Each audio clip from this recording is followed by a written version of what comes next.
Welcome back. This podcast explores the wisdom of generosity from ancient to modern and the beautiful space where generosity occurs during small town capital campaigns. If you like this podcast, please rate or review it in your favorite podcast app.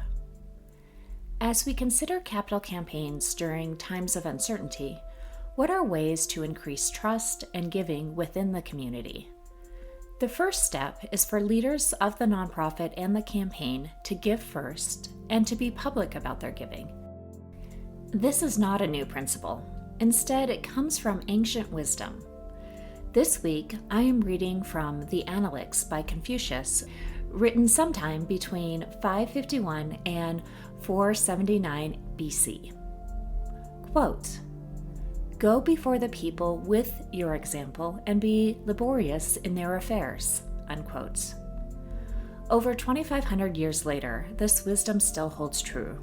When your executive director, board members, and campaign leaders make their gifts first and let the community know about it, something very powerful happens.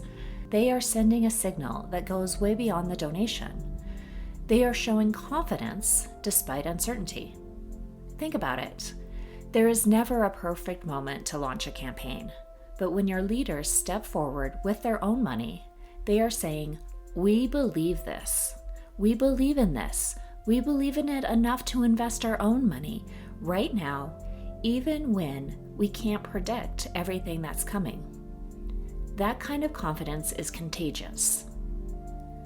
Board members and campaign volunteers are also demonstrating that they're willing to put their own money at risk. What I mean by this is that this is not somebody else's problem to solve. They're not asking others to do something that they're unwilling to do themselves.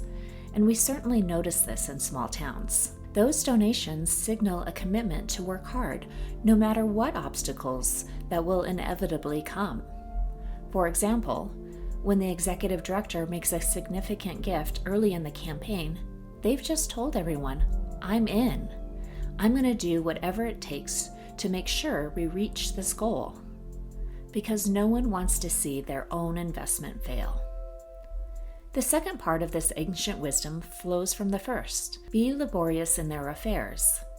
Leadership giving only works because it's connected to genuine care for community needs. Your campaign leaders need to be present and engaged.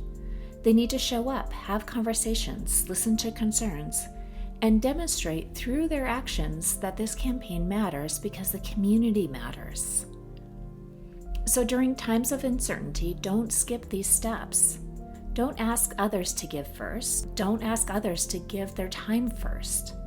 Start with your executive director, your board, your staff leadership, your campaign committee. Ask them to give at levels that are meaningful for them, and then share those stories publicly. Let the community see the example. Let them feel the confidence. Let them know that the leaders are going first, working hard, and are deeply connected to the needs that you're trying to meet. Because when you do, you're not just raising money, you're building trust during uncertainty. Let's reflect on this question. Is there any hesitancy among your leaders about giving first and publicly to your campaign? What are the ways that you can address this hesitancy? And second, are you willing to have the necessary conversation to ask a leader to give a meaningful gift or to leave the board or the campaign committee for the success of the campaign? Share this podcast if you enjoy these 5-minute reflections, and subscribe to receive these reflections released every Monday. To explore small town capital campaign coaching deeper, visit servingnonprofits.com. See you next week.